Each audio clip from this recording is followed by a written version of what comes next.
Hey everyone, welcome to another episode of Unscripted. Today, I am glad to have with me Thomas LaMantia from Discount Tire. Thomas, thanks for being on the show. How are you? I'm great. Thanks for having me. Absolutely. So let's get everyone to kind of know a little bit more about you. What's your role at Discount Tire today? I'm the principal enterprise architect for identity access management, all infrastructure, security, and IoT. So there's a mouthful for you. And having the kind of business that you do, I would imagine there's a lot of IoT, a lot of AI, a lot of different things in the security landscape, right? Yeah, it's all about keeping people safe, right? So our premise is make sure people have safe tires, they're out safe on the road. So we take those same qualities forward inside the organization, right? It's all about safety and security of our customers, safety and security of our employees. So we try to make sure that we are staying ahead of those threats and those vectors. Excellent.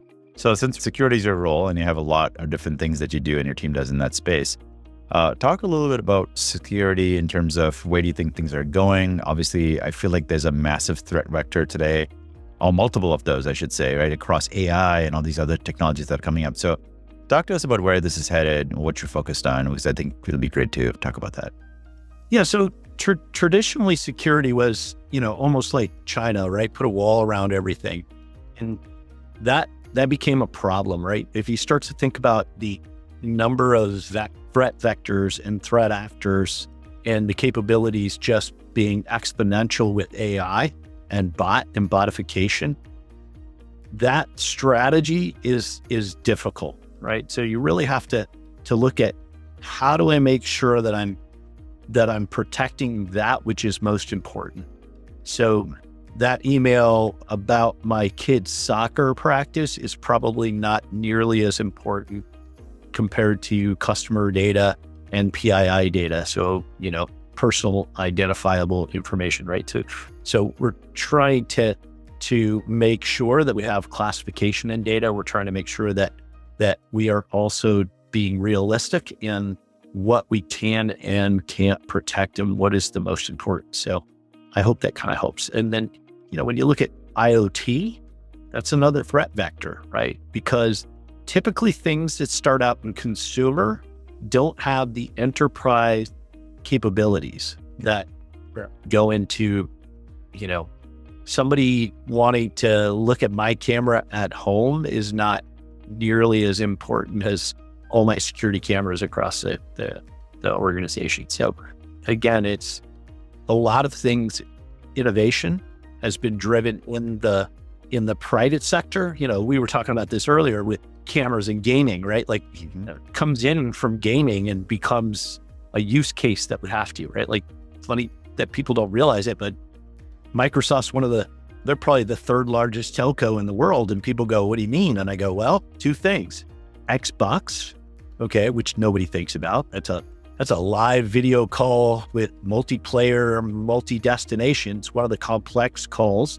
And the other one is they long ago purchased, an IP telephony company, right? So those are the types of things that kind of come in and promulgate into your organization, right, from our consumer world. Think about tablets or, the first PC, right? It was called a personal computer. We call it now a workstation. Yeah.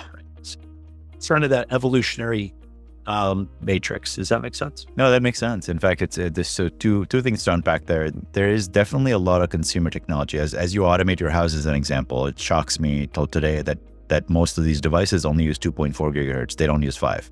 Why? Because the chipset is cheaper. And not that 5 is more secure, but it's way better in so many, especially since we're running out of spectrum for 2.4, right?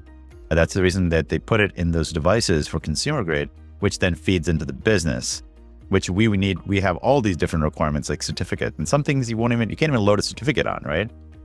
Now I think a lot of that technology has changed. So I think that's really number one. It's a great observation from all the IoT devices that started in consumer. That's like just showing off in the office, including like Apple Watches and all consumerized devices. The second thing I want to talk about was really around AI, because you mentioned PII. And it's starting to come up a lot. So a lot of our customers, just as an example, from a Logitech perspective, we use AI in a lot of different products. but we're very clear about what we do with it and how we come with calculations and algorithms, because we're not collecting any PII at all. So for example, real quick, in our video bars, we do AI. We've been doing it for quite a while. We frame and speaker attribution, all those kinds of things. But all we're trying to do is create the best possible video quality and get the best possible audio quality that we can send to Microsoft and Zoom and everyone else, right? We don't know that Tom is Tom. We know that there's a person there, and that person has a head and a torso, and that's how we decide to frame where the person is looking. And the same thing with audio. We just try to make sure we're using the right mic pod in the right spot, and then we take out echoes and noise and suppression, all those kinds of things. And again, the goal is send the best video and audio, but PII, that comes up a lot now. I mean, it didn't a couple of years ago. It's coming up a lot now. So I think the key word there is that identification, right?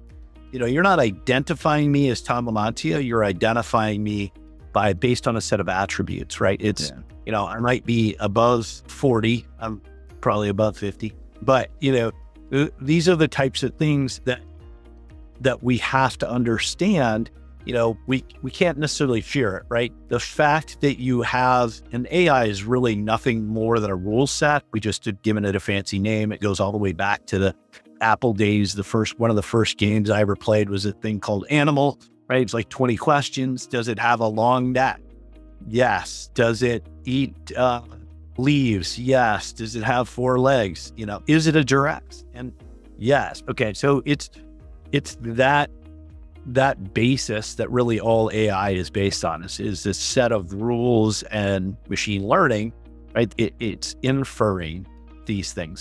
So again, identity, that's very different. I know you're in the room. I actually can know you're in the room, and I don't need a camera, right? I mean, Wi-Fi is triangulating on your signal, right? So your phone moves around, or you move around, you're blocking the signal. It's like radar. If you had a Wi-Fi device in the room, it's using trigonometry to place and make that connection to your cell phone. So you can also use that spatial view to tell me that you're moving through space without a camera. So this is the kind of things that we're looking at, not just, well, do I need cameras? And then what are the concerns that you have about identification? Even at the airport, the TSA, the rules and the regulations in the United States versus like China as to how long we can retain that data, right?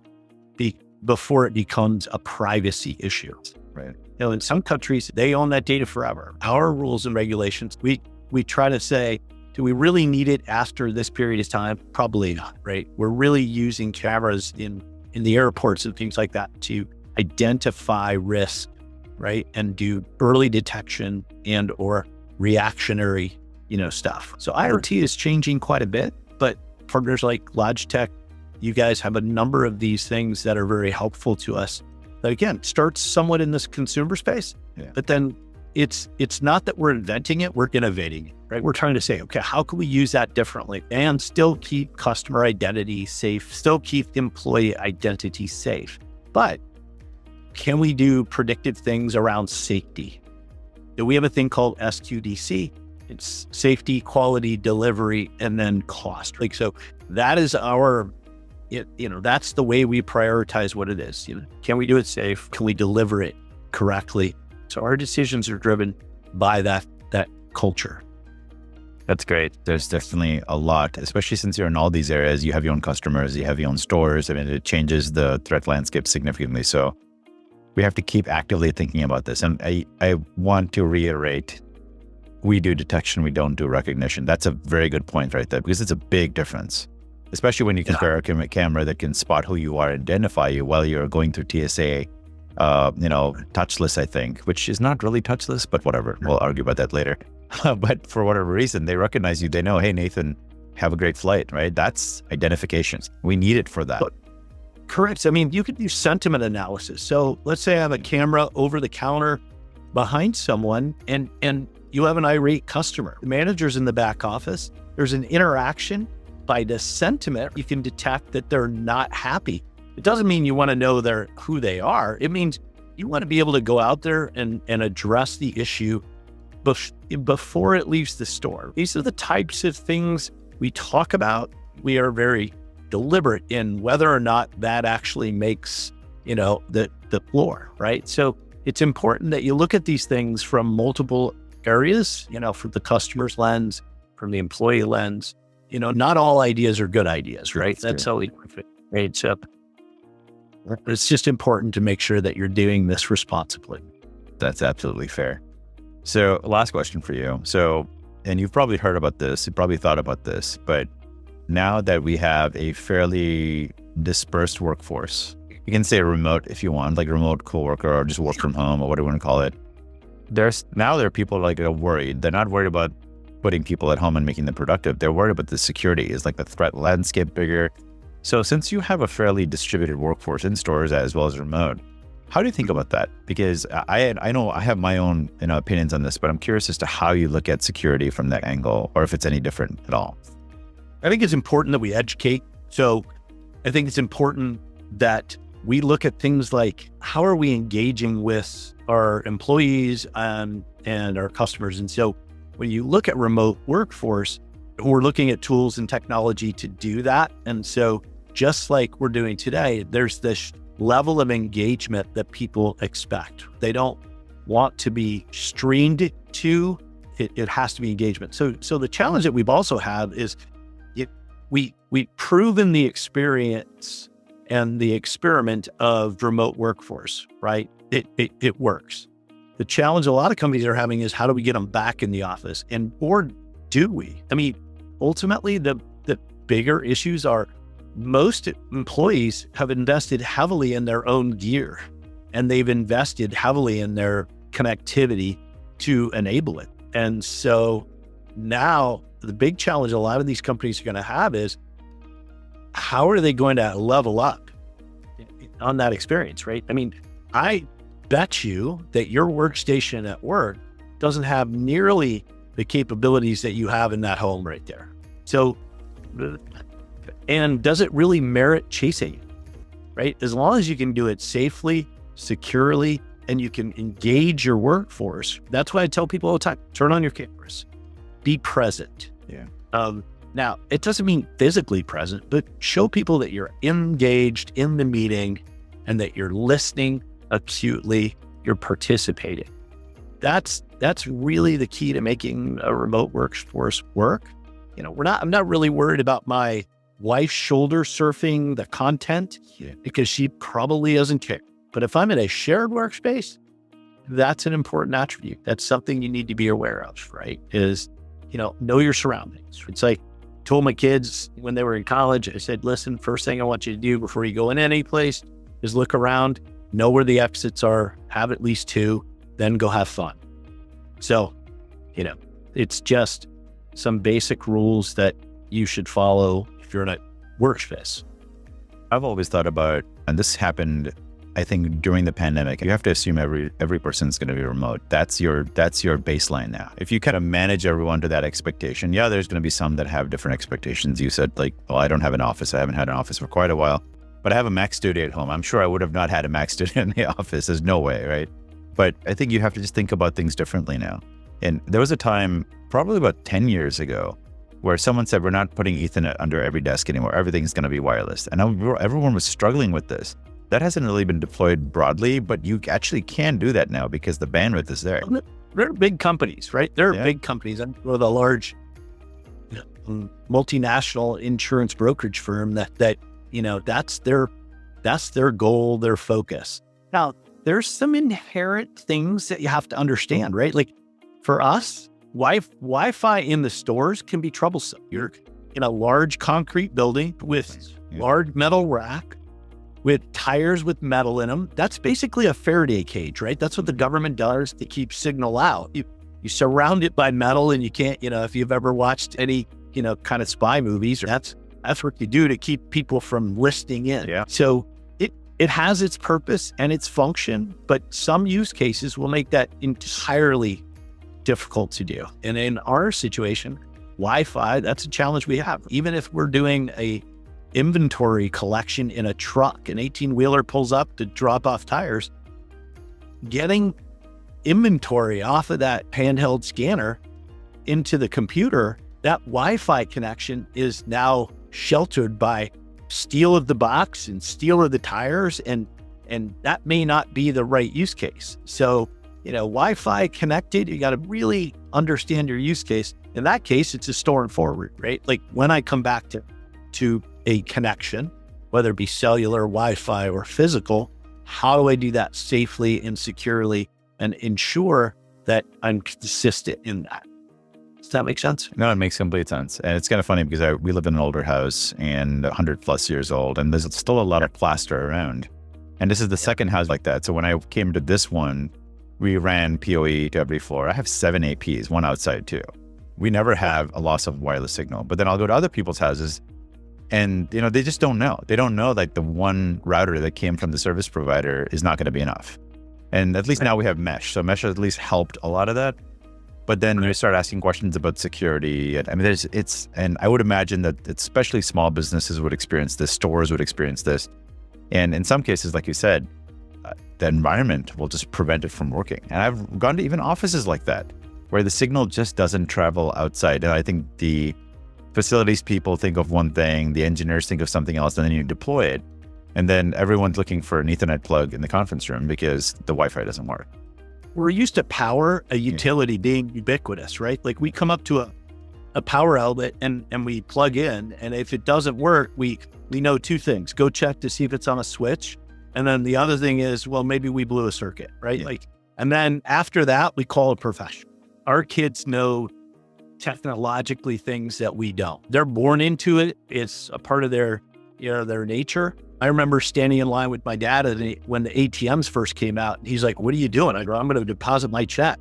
And he's like, "That's ridiculous." Went inside, still standing in line. I deposited my check. I came in, stood next to him. He's like, "What are you doing?" I go, "I'm just waiting on you. I'm done," And he's like, "All right, show me how to do that." I'm like, "Okay." And so, that evolution of, it's not really, I hate to say it, technology is revolutionary because it's not. It's really evolution. Yeah. I mean, everyone thought ATMs were going to revolutionize banking. We'd get rid of tellers. Well, no, we have tellers and we have it. It just increased expectations. And then what we did to cost justify this, what was supposed to replace it, we did what? We charge ATM fees. Yeah. Because it's not free. So I think some of that is you got to don't get too early, kind of let it, like AI is a classic example of this. Like, how do we start with AI? Everyone's asking, right? Everyone wants to start, but the first thing you got to do is classify your data. Yeah. Because AI doesn't know boundaries. I mean, I can put a prompt into AI that sounds nefarious and it won't answer it. Right. But if I rewrite my prompt to say, "Could you teach me how to protect against it versus how to attack it?"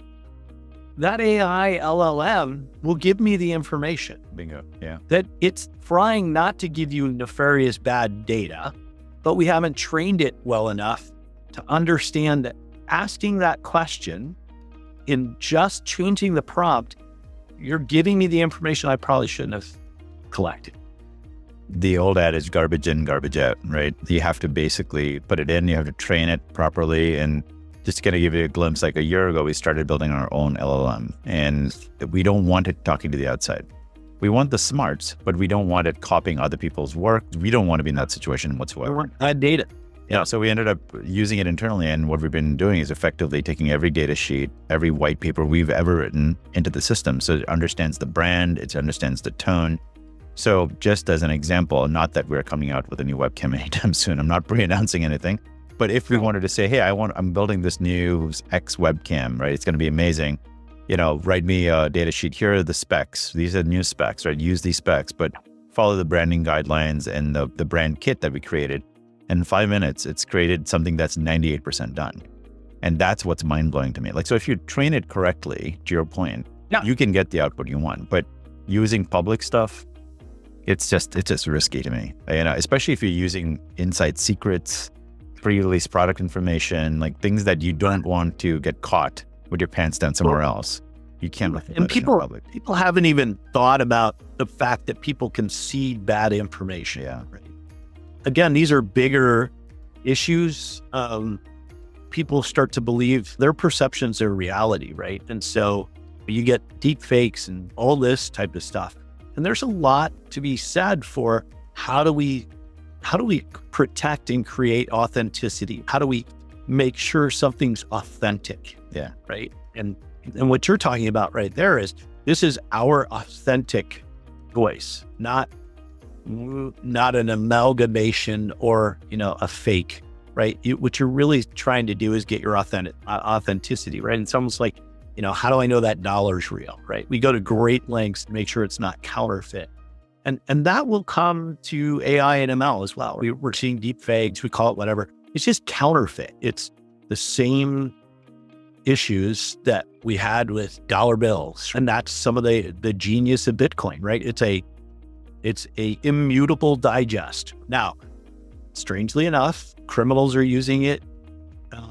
But you now created an immutable transaction record of what you did. Like, yeah, that's not good either. So I think it's just an evolution. You don't want to go out on the bleeding edge, right? You don't want to be a laggard, right? So you want to be thoughtful in how you deploy any of these things and not be just too quick to get a result. Because that result may not be the right one, right? It may not be what you really wanted. So, yeah, I think it's all valid points. You can't go too fast. I do think on the AI side, though, in some industries, you have to at least start exploring, because my fear is the competition is using it to go faster and faster. And then you're stuck with some that know how to use the tools really well and they're actually making progress with it, whereas others that are still debating on whether they should use it or not. I do feel like this is going to be the fastest growing technology. It's not a question of if you should. Yeah. It's a question of when, right? Like, if running water is a good idea, right? If flushable toilets a good idea, I mean, those are, right? Of course. Right. That's what I say. But the question is, you want to make sure you're doing it in a responsible way. Yeah. That it's in pace. So you don't want to be disintermediated, right? To the buggy whip, right? Salesman, right? That was a shrinking market. You don't want to be Blockbuster when Netflix is streaming. You want to be very conscious of when you decide to say no to these, what I'll call tsunami technologies, because they will enable people to quickly disintermediate you. Right. Yeah. Wow, that's a lot. We covered a lot. I didn't think we were going to cover networking, but we did somehow. But thank you for your perspective, Tom. It's really, really great to have you on the show today. Thanks for being here. Welcome. Thanks for having me. Absolutely. All right, folks, that was another episode of Unscripted. See you next time.